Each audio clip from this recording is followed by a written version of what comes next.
छोटी सी गलती, छोटी सी आलस, और आज फिर से मजलिस बैठी है।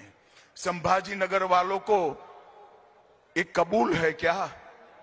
जरा जोर से बोलिए, आप सहमत हो क्या?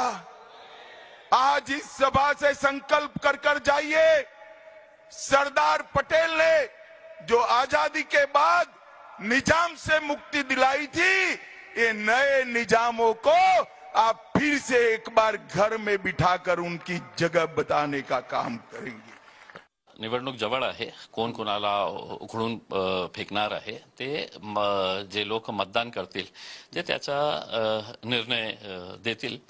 आणि लोकशाही आहे, लोकशाहीमध्ये सगळ्यांना निवडणूक लढण्याचा अधिकार आहे। तुम्ही तुमचे मुद्दे सांगा, पण माझी अपेक्षा हे होती आदरणीय अमित शाह साहेब की तुम्ही आमच्या शहरामध्ये आलेले आहे, तुम्ही तुमच्या भाषणामध्ये त्याचाही उल्लेख करा की माझ्या जिल्ह्यामध्ये 62,000 असे लोक आहे ज्यांच्या सहकार विभागांनी पैसा कशा खाल्लेला आहे गोरगरीब लोकांचा, त्याच्या बाबतीत बोलले असते तर मी तुमचं स्वागत केलं असतं।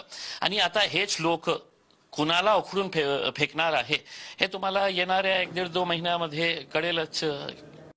मला माहित होतं कि आज महफिल उनके सजने वाली थी, लेकिन चर्चा मेरा होने वाला था।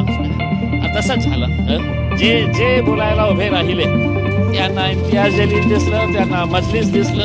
अरे तुम्ही तुमच्या बाबतीत बोलायला पाहिजे होतं ना की तुम्ही मराठवाड्यासाठी काय करणार आहे। तुम्ही एकदा तरी मराठांच्या बाबतीत बोलायला पाहिजे होतं की तुम्ही रस्त्यावर येऊ नका। तुम्ही धनगरांच्या बाबतीत बोलायला पाहिजे होतं की तुम्ही 70-75 वर्षापासून तुम्ही लढत आहे, आम्ही तुम्हाला न्याय देऊ। त्यांना शोभत होतं, ज्या प्रकारचं त्यांचं बॅकग्राऊंड आहे अमित शाह साहेबांचं,